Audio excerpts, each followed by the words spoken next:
po, kumusta po mga ate, mga dude? Ayos lang po ba kayo dyan? Sa mga Taurus po, ito po ang inyong mga divine messages para po sa July hanggang August. Okay, July hanggang August 2025 para po sa mga Taurus. Holy Angels, Holy Spirits, Divine Highest White Light, Divine Universe, Angelic Team, ano po mga mensahe? Oops, ito. Wow, Drink Tea. Number 21, angel number 21, 222111 or 1111, 222. Okay, tsaa, drink tea. Meron dito ceremonial tea, herbal tea, yung umiinom po ng tea habang ay nagme-meditate or pagkatapos yung mag-meditate sa ilan, kasabay sa anumang pong ritual na ginagawa, lalo na po para po sa healing ritual o manifestation po ninyo, no? Money ritual, abundance ritual, lalo na po sa healing para sa kalusugan. Oops, nagpakita na to eh. Okay, tinuturo ko na ang angelic team ko na kunin ito. Planification. Maari pong meron dito na 3 buwan na or 9 na buwan na kayo po ay talagang nagpaplano or gusto mo nang magbakasyon. Okay? Meron dito na talagang matutuloy yung bakasyon po ninyo, yung pinaplano po ninyong bakasyon. Yung pinaplano ninyong bakasyon ay malaki talaga ang possibility na July or hanggang August po ay matutuloy. Angel number 39333999, 28, 222, 888. Okay, so yung 888 naman po ay money frequency. Ang marami po sa inyo, itinatawag po ninyo ang money, ang pera, ang abundance. At kayo po ay magandang sign ito na naka-align kayo. Yung vibrational energy po ninyo naka-align sa money frequency. Okay? Good news po yan. Lalo na po kung ang ilan po sa inyo ay inaalagaan po ninyo sarili po ninyo. Umiinom or kumakain po kayo ng mga organic na pagkain. Yung pong talagang galing sa kalikasan kay Mother Gaia, yung naarawan, yung natural na paraan po ng pagtubo po ng kung ano man po itong mga iniinom or kinakain po ninyo galing sa kalikasan. Intuition po ninyo, yung inyo pong spiritual body, yung inyo pong mga spiritual gifts, yung divine power po ninyo, nandito po yung napaka-powerful na activation. Okay? Ulitin ko, napaka-powerful po na activation ng spiritual gifts po ninyo. Lalo-lalo na po yung inyo pong third eye chakra, yung intuition po ninyo. Mga dude. Meron po dito na nangyayari po yung healing at activation po ng inyong third eye chakra tuwing gabi. Okay? Gabi. Or maaring nagsisimula na kayong makaranas po ng mga yung mga panaginip. Yung mga powerful na panaginip or yung vivid dreams, lucid dreaming, mga ganyan po na pagising po ninyo, tandaan nyo talaga yung inyo pong panaginip. So, yan po, nagsisimula na ang ilan po sa inyo ng spiritual awakening o ng activation ng inyong third eye chakra. Sa ilan naman po ay kundalini awakening. Mga dude. Ayan, no? Meron sa inyo na ang ilan po sa inyo mga dude ay nasa bloodline or lineage po ninyo, mga high priest o high priestess. Dito rin, no? Mga high priest o high priestess po kayo or mga psychic. Yan po. May mga talagang powerful na divine spiritual gifts, psychic ability, psychic power. May connection kayo sa moon, sa star, sa planet Earth. Wow.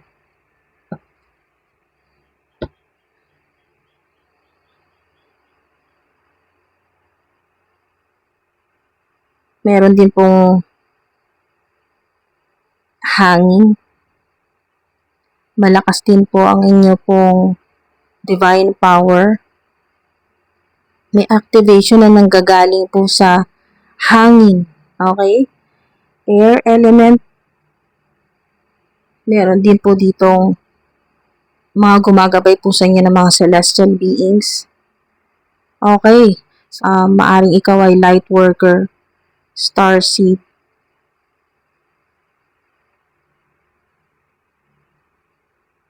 Nabuhay ka na noon pa at bumalik ka dito, pinili mo makabalik dito sa planet Earth at meron dito na kayo po ay may connection kayo sa mga galactic beings, sa mga stars, astrology, ganyan po. Maaring talagang may interest ka sa tarot cards, tarot readings. Okay. So, ang ilan po sa inyo ay talagang mahilig po kayong mag-travel o maaring ito pong bakasyon po ninyo o yung pagpunta po ninyo sa isang lugar o sa isang bansa ay may connection sa inyong life purpose o yung mission po ninyo. May mga maa-unlock po kayo na mga codes na sinasabi dito. Codes o may connection sa mga ancestors po ninyo, makakatulong na mas malaman mo yung divine power mo, mas makilala mo ang sarili mo. May sinasabi dito na may sinasabi dito na deeper soul level. Okay, mas makikilala mo pa ang sarili mo, mas malalaman mo ang kakayahan mo, ang divine power mo at kung paano ito gamitin sa tama. Wow. Okay, sa mga nagpaplano po ng bakasyon ay matutuloy po yan. Huwag po kayo mag-alala. Makakapagbakasyon po kayo, mga dude. Perfect timing. Yan. Perfect timing yan para sa healing, sa activation ng inyo pong divine power o mga psychic abilities. Don't stop. Paalala sa inyo mga angelic team po ninyo, angelic beings, na huwag kang hihinto sa kung ano man po yung pangarap po ninyo. Ayan o. Wow, ang dami ah. Pero kunin natin nasa ibabaw. Big happy changes. Ito na yung sinasabi dito na perfect timing na para sa malaking pagbabago sa buhay mo. Okay. Meron dito na habang natutulog po kayo ay meron kasi dito na habang natutulog po kayo nakakapag-astral travel po kayo. Maaring hindi lang sa ibang lugar dito sa Pilipinas, ang ilan po ay sa ibang bansa kasi meron connection dito yung mensahe dito sa astral travel po ninyo habang natutulog po kayo dito sa vacation, okay, bakasyon sa ibang bansa. Mari din po na ang ilan po sa inyo ay naranasan nyo na po na parang deja vu, parang nakarating ka na sa isang lugar, sa isang bansa na hindi mo pa naman talaga napuntahan. Pero once na makarating ka doon ay parang mararamdaman mo na parang nakarating ka na doon. Maaalala mo na o maaring ito ay napuntahan mo na sa panaginip mo. Pero iniisip mo na baka panaginip lang pero hindi ka delulu, okay? Huwag mong isipin na you're crazy, delulu ka, hindi po ganon. Maaring ito ay nangyari nung kayo po ay natutulog. Okay, habang natutulog ay nakapag-astral travel po kayo. Okay, nakapag-astral travel po kayo nang hindi po kayo aware. Okay, hindi po ninyo, yung akala po ninyo panaginip lang. So tayo dito sa big happy changes. Basta wag kang titigil, wag kang susuko. Sa kung ano man yung ginagawa mo, tuloy mo pa rin.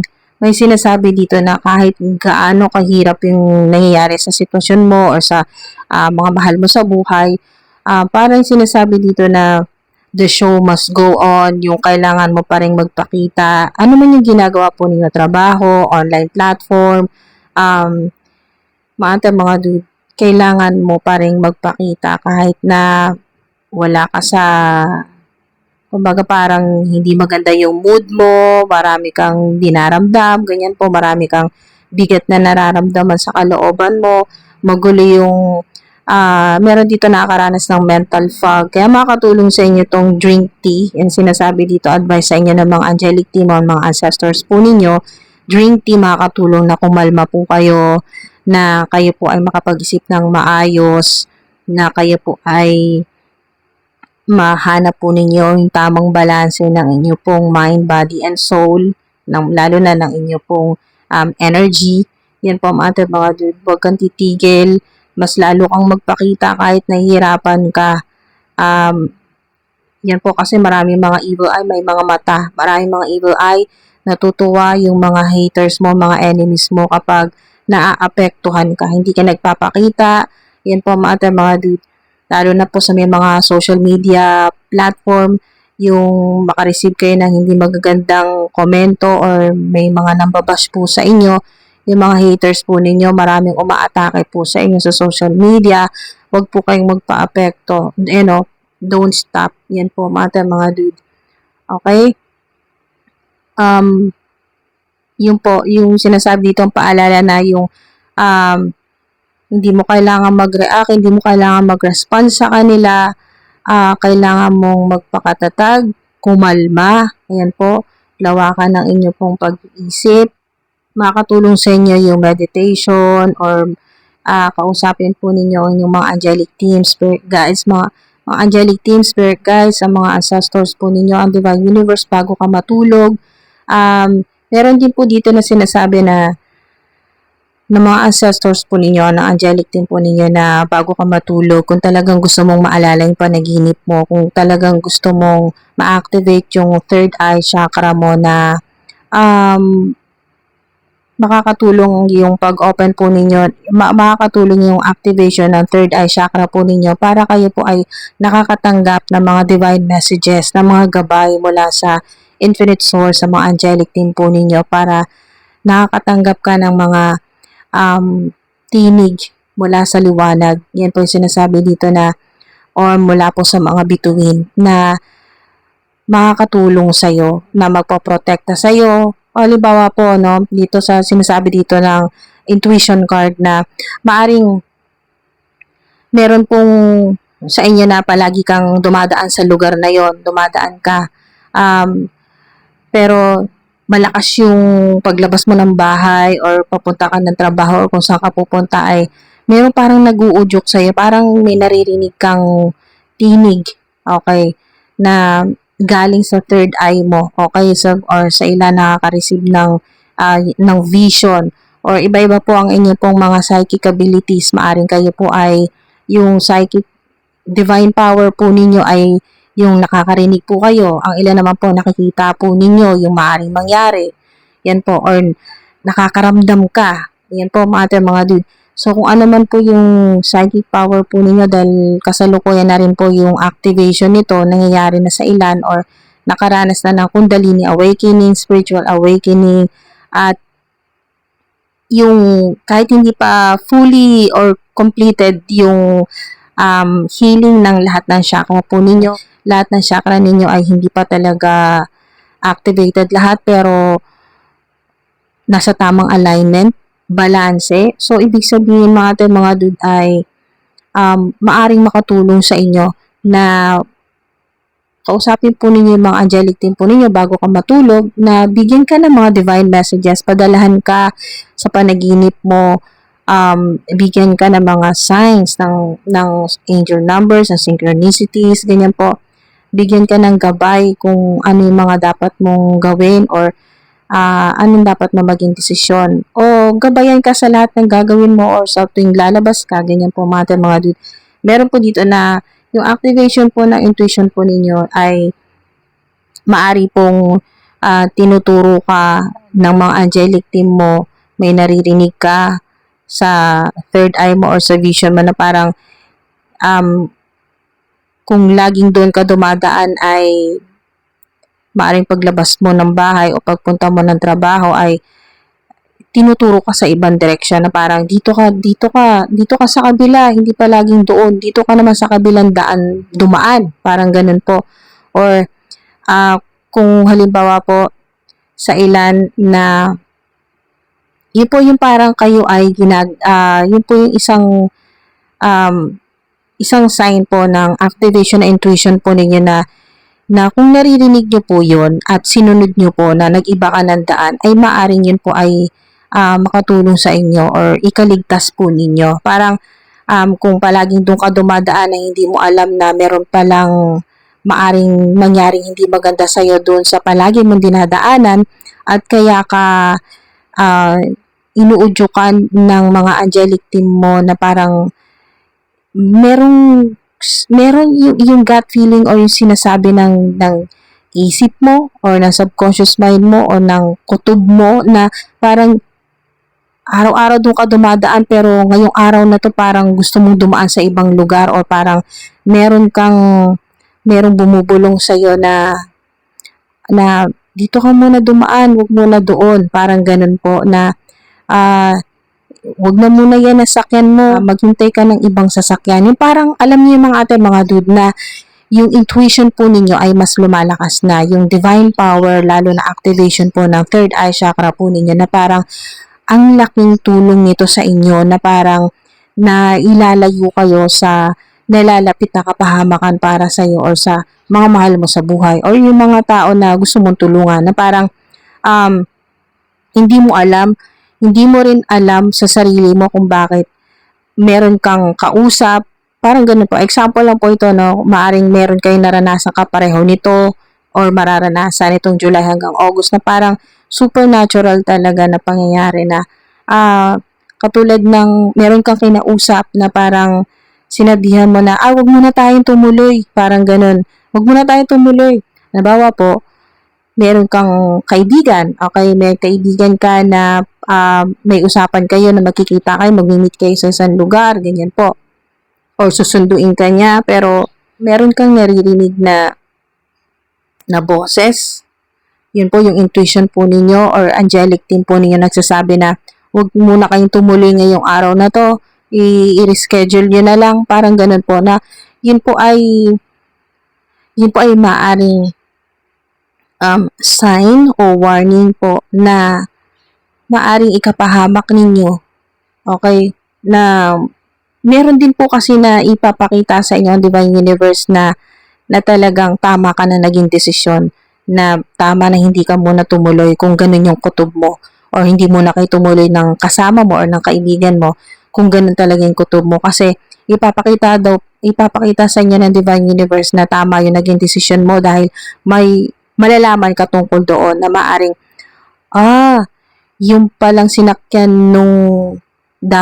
yung palang sinakyan ng mga kasama po ninyo sa pag-alis po ninyo, yung sasakyan ay meron palang ganon, meron palang hindi magandang mangyayari at mabuti na lang hindi kayo tumuloy ng kausap mo or ng kasama mo dapat at hindi maganda na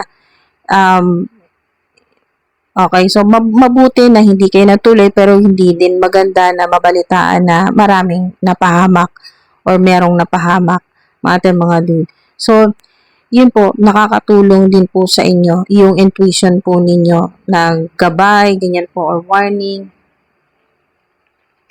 Okay. So, ito naman po ay mga araw or pwedeng ito po ay mga lucky numbers. Yung mga babanggitin ko pong mga numbers dito, lucky numbers o angel numbers, ay maaring i-search po ninyo. Yan po, i-search po ninyo sa internet, angel number. At katulad po, halimbawa po, angel number 15, ano yung meaning, kung ano yung gusto mong malaman, angel number 15, tungkol po sa money, or sa kasalukuyan mong problema ngayon, ganyan po mga dude, at malalaman mo doon yung mga maaring makatulong sa iyo, magbigay sa iyo ng clarity. Okay, so meron ditong 5, 13, 15, 7, 1, 18, 4, 11, 9, 2, 12, 14, at number 6. Okay, 17 din po, mga dude. So, maaaring yan po yung mga araw na maswerte, na kung meron ka mga interview, kung meron kang mga asikasuhin, meron kang mga kailangan na approval, yan po, yung maganda po yung resulta. Kumbaga parang, yun po yung mga araw na good news ang matatanggap mo, magiging pabor sa iyo kung ano yung gusto mo mangyari or kung ano yung gusto mong matanggap. Sarap po natin ang portal po ninyo ng may mga divine messages. Wait for a better offer. Okay, so mga dude, huwag ka magmadali. Marami pang mas magandang offer.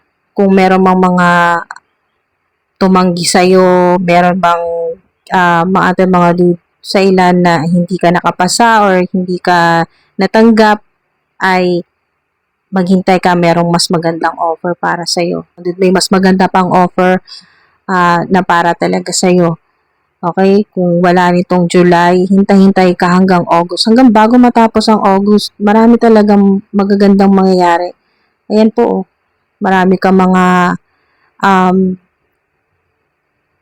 napakaganda nito. Nandito yung abundance, yung good luck, ganyan po. Mga dito sa big happy changes na ito na yung pagbabago sa buhay mo na matagal mo na talagang pinapanalangin kasi maaring ilan po sa inyo ay pagod na, sawang-sawa na sa ganun at ganung nangyayari sa buhay po ninyo, sa sitwasyon, sa pamilya, sa romantic partner. Ito yun, big happy changes.